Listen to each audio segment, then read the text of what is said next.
Yes, sir. So Huffman हाँ sir आप encoding, basically Huffman encoding is developed by David Huffman in 1951.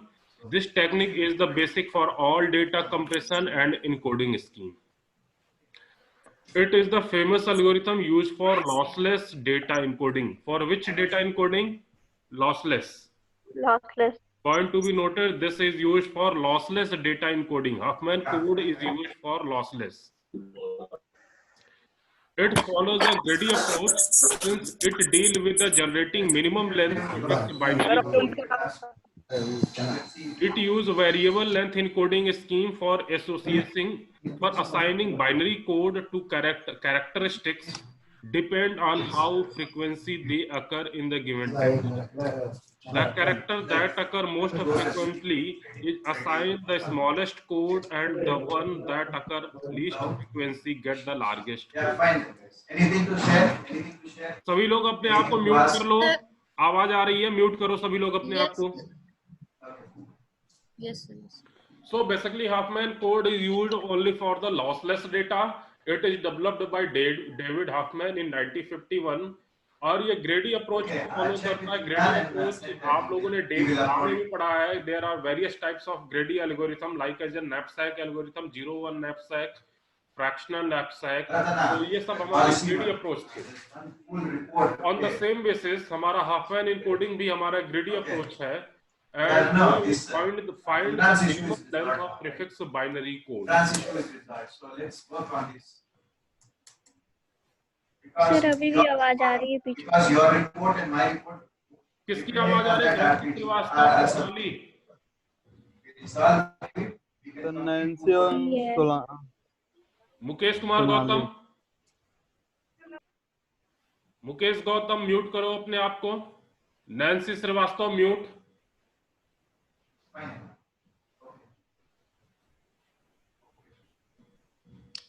Nancy okay fine, अब ठीक है. Now हम शुरू करते हैं. What are the major steps involve in the Huffman code? So first step is building a Huffman tree using the input set of symbol and weight oblique frequency for each symbol. A Huffman tree similar to binary tree data structure need to be creating having n leaf node and n-1 internal node. A leaf node is a node which has no child node, means जिसका कोई भी derived node नहीं होता, that is called leaf node. And internal node वो node होते हैं जो root node और लीफ नोड छोड़ करके बाकी जितने भी नोड होते हैं, that's called internal node. Priority queue is used for building the Huffman tree such that node with the lowest frequency have the highest priority, means which node have lowest frequency that consider as a higher priority. A min heap data structure can be used to implement the functionality of a priority queue. There are two types of heap, min heap and max heap, and these two heaps you have studied on their DA lecture. Initially, all nodes are leaf node containing the characteristic itself along with the weight oblique frequency for the character. Internal node, on other hand, contain weight and link to the child node. So this one is the whole things. All the four things are for step 1. Second step में क्या करना है? Assigning the binary code to each symbol by traversing Huffman tree. Generally, we place 0 bit to represent the left child and represent 1 for the right child. अब देखो पूरी कहानी क्या है. पूरी कहानी ये है कि हमें सबसे पहले जो भी फ्रीक्वेंसी दी हुई है या भी जो भी नोड दिए हुए हैं किसी कैरेक्टर के अकॉर्डिंग, उसके लिए हमें बाइनरी ट्री जनरेट करना है. और बाइनरी ट्री आप लोगों ने पढ़ा होगा, there is a root node, उसके लेफ्ट में एक नोड होगा और राइट में एक नोड होगा. वेट और priority of left node is less than root node and weight or frequency of the right node is greater than the root node. Clear? Next, algorithm for creating the Huffman tree. What are the algorithm for creating the Huffman tree? So first step is create a leaf node for each character and building a minimum heap using all the nodes. Second, repeat step 3 to 5 while heap has more than one node. And what is the 3 to 5 step? Extract two nodes, say X and Y, with the minimum frequency from the heap. Create a new internal node Z with X as its left child, and Y is at right child. Add Z to minimum heap, and step 6 is last node in the heap is the root of Huffman tree. Means सबसे पहले आपको करना क्या है कि जो भी characters दिए हुए हैं उनको अरेंज करेंगे इंक्रीजिंग ऑर्डर में अकॉर्डिंग टू देयर वेट और according to their frequency. After arranging from increasing order हम सबसे पहले दो ऐसे छोटे नोड उठाएंगे जिनकी फ्रीक्वेंसी या जिनके वेट सबसे कम है. उनको आपस में मर्ज करते हुए हम एक बाइनरी ट्री बनाएंगे. अगेन हम थर्ड नोड को सेलेक्ट करके फिर से binary tree, again fourth node को सेलेक्ट करके फिर से बाइनरी ट्री.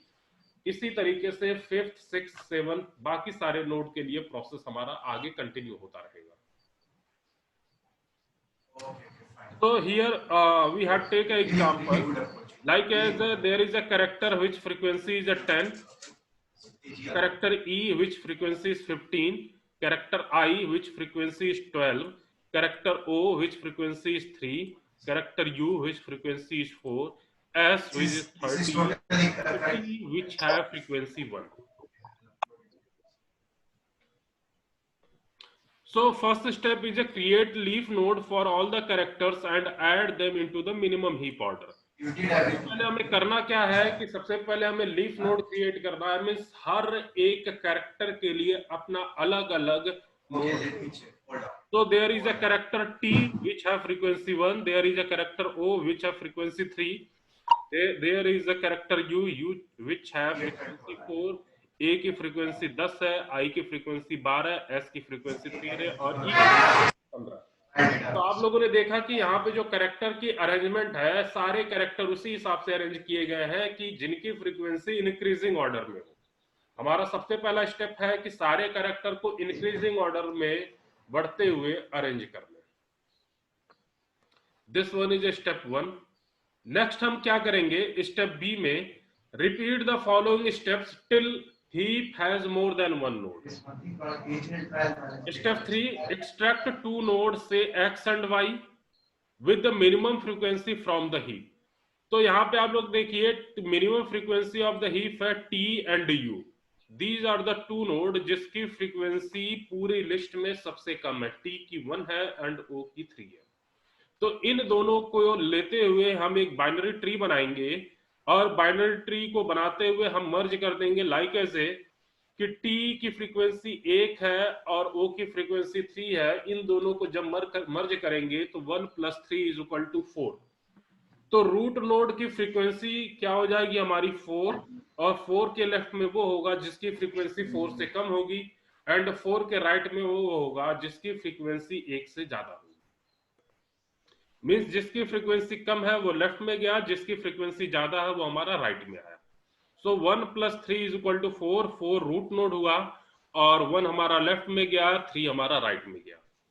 अगेन हम क्या करेंगे कि हमारे पास पहले से नोड U बचा हुआ, A बचा हुआ, I बचा हुआ, S बचा हुआ है. T और O को हमने ऐड कर दिया तो इसकी फ्रीक्वेंसी रूट नोड की 4 हो गई. तो फिर से हम इंक्रीजिंग ऑर्डर में अरेंज करेंगे. तो हमारा पहले U आया, देन 4 आया मर्ज करने के बाद. फिर जो हमारा AISC एज इट इज था उसको एज इट इज रख लेंगे AISE.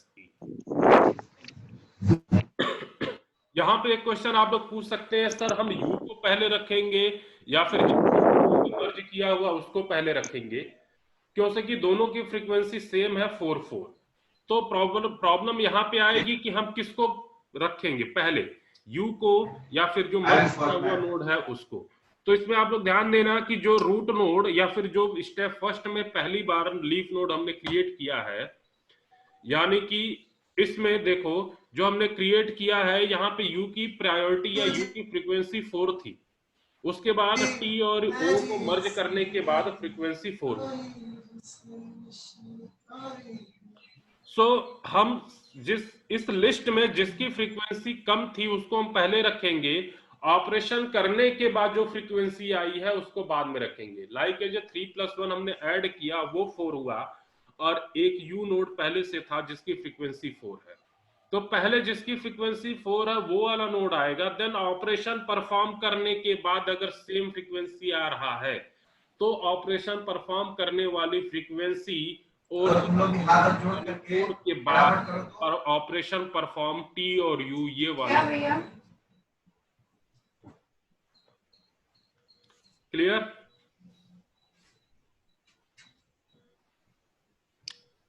Clear? Yes sir. Yes sir.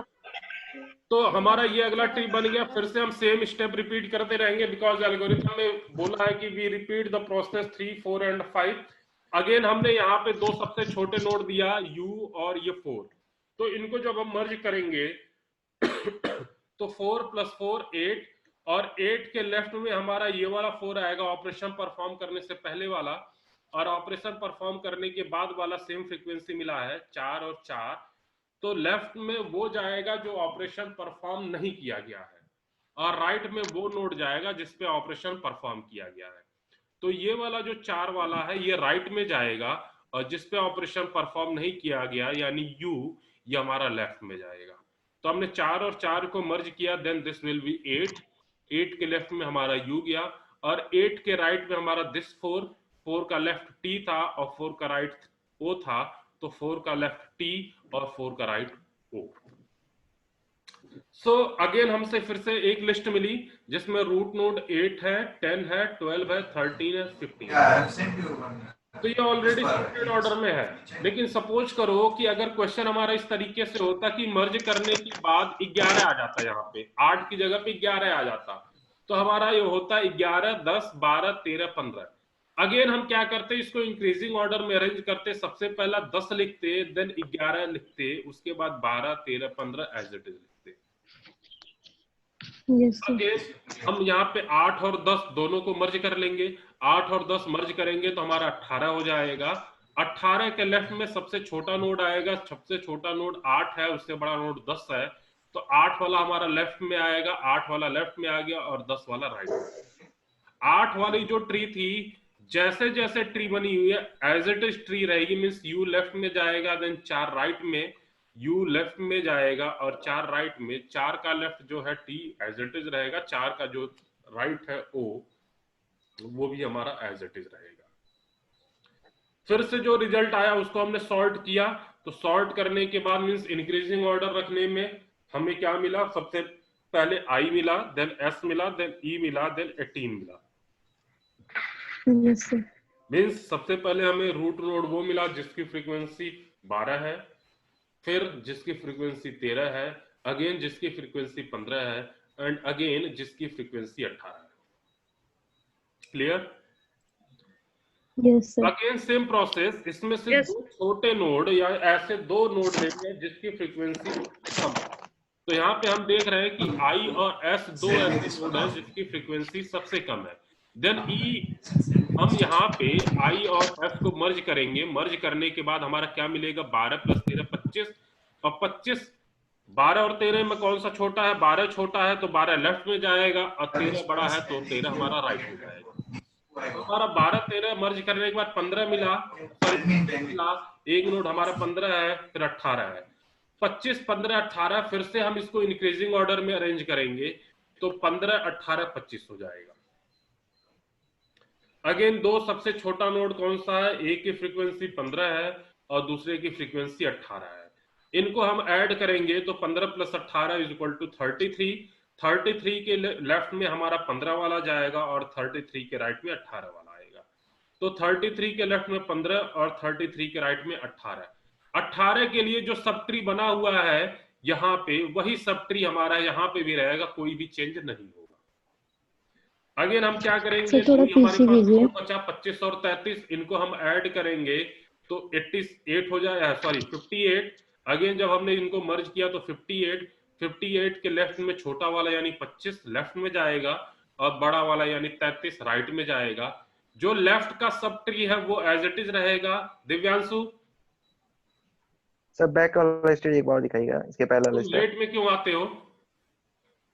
Late में नहीं है, हम कभी से हैं। हाँ, कौन सा स्टेप इससे पीछे वाला? ये वाला? सर पीछे वाला। ये? Yes sir. हाँ,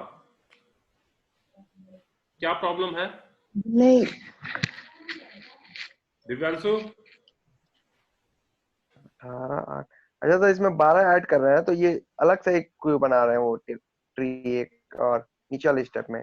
नीचे वाले स्टेप में ये वाला? नहीं, जैसे इसमें 18 में ये 12 ऐड कर रहे हैं। 18 में ये 12 ऐड किया। 18 में 12 ऐड हाँ, नहीं सर। किया हमने। हम यहाँ पे देखेंगे इस पूरे लिस्ट में कितने रूट नोड है। एक रूट नोड आई है, एक एस है, एक ई है और एक 18 है? Yes sir. तो हम इस हाँ, रूट सर। नोड में देखेंगे कि किसकी फ्रीक्वेंसी कम है। सबसे कम किसकी किसकी है? दो ऐसे नोड जिनकी फ्रीक्वेंसी कम हो। तो 12 और 13 फ्रीक्वेंसी कम है ना? Yes sir. तो कम फ्रीक्वेंसी वाले को हम ऐड करेंगे, मींस 12 और 13 को ऐड करेंगे। तो 12 और 13 को ऐड करेंगे तो 25 मिलेगा। Yes sir. This one. और 25 के लेफ्ट में Yes, sir. छोटा वाला जाएगा, छोटा वाला 12 है। और 25 के राइट में कौन सा जाएगा? बड़ा वाला। तो बड़ा वाला 13 है, 13, छोटा हाँ। वाला 12 है। सो 25 के लेफ्ट में 12 और 25 के राइट में 13। Clear? Yes sir. Again Yes, हम sir. क्या करेंगे? अगेन हम करेंगे कि फिर से इनको इंक्रीजिंग ऑर्डर में अरेंज करेंगे। Then 15, 18 and 25। इसमें से दो छोटा नोड कौन सा है? 15 और 18 है। इन दोनों को ऐड करेंगे। जब इन दोनों को ऐड करेंगे तो 33 मिलेगा। और 33 के लेफ्ट में 15 जाएगा, 33 के राइट में 18 आएगा। तो 33 के लेफ्ट में 15 और 33 के राइट में 18। Clear? Divyanshu? Yes sir. Yes sir. Yes sir. Again इन दोनों को हम मर्ज करेंगे। 25 plus 33, then this will be 58।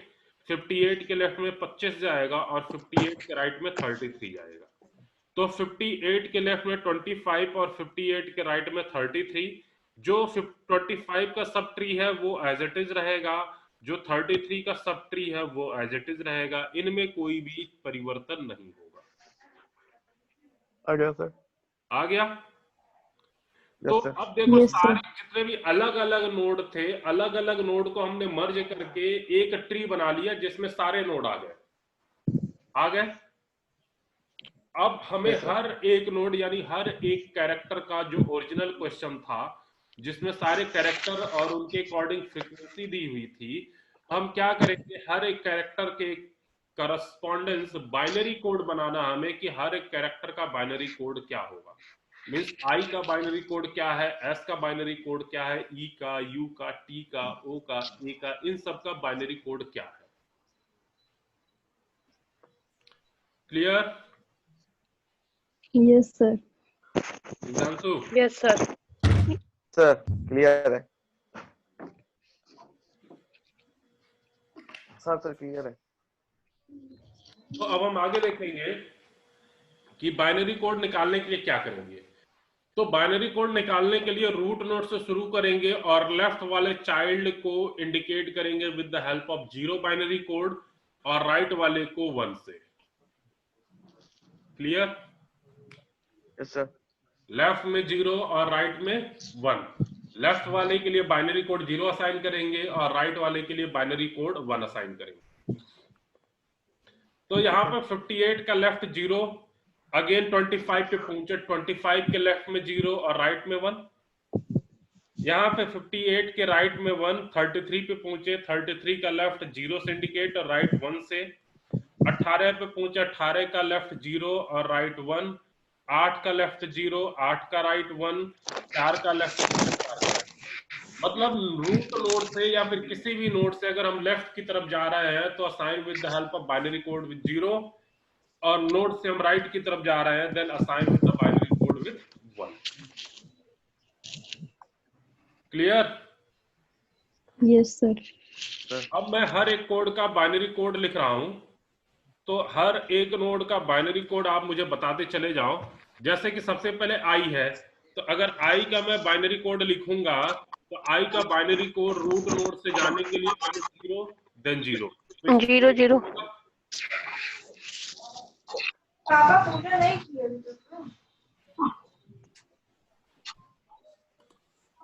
ठीक है। Yes sir. अपने आप को म्यूट कौन नहीं कर रहा है? किसकी आवाज आ रही है?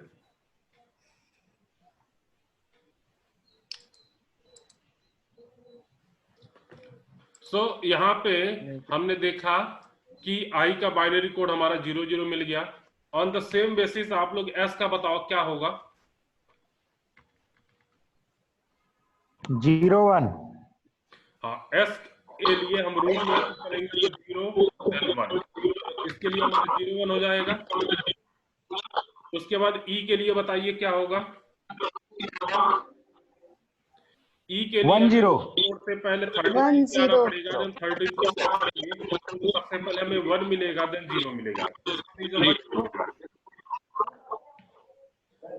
अगेन ई के बाद हमारा यू वाला नोट मिल रहा है, तो यू के लिए बाइनरी कोड हमारा क्या होगा?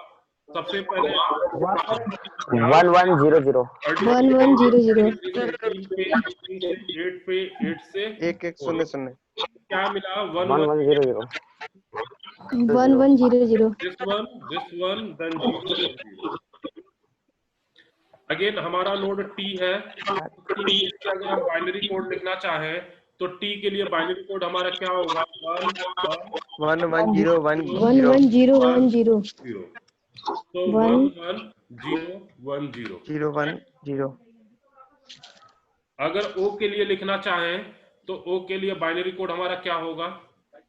1 1 0 1 1 0 1 1 1 0 1 1 1 1 1 1 0 1 1। अगेन ए के लिए हमारा 1 1 1 ट्रिपल 1 1 1 ट्रिपल 1। हर एक कैरेक्टर के अकॉर्डिंग हमारा बाइनरी कोड हो गया। समझ में आया? किसी को कोई प्रॉब्लम? नहीं सर। ये नैन्सी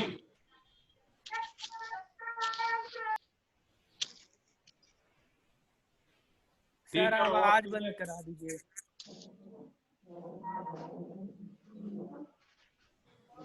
ओके, यस सर। आगे बढ़ा जाए।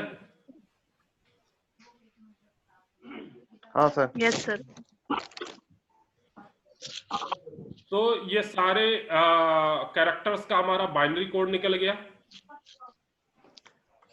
और जो कि हमें यही निकालना था, बाइनरी कोड ही निकालना था।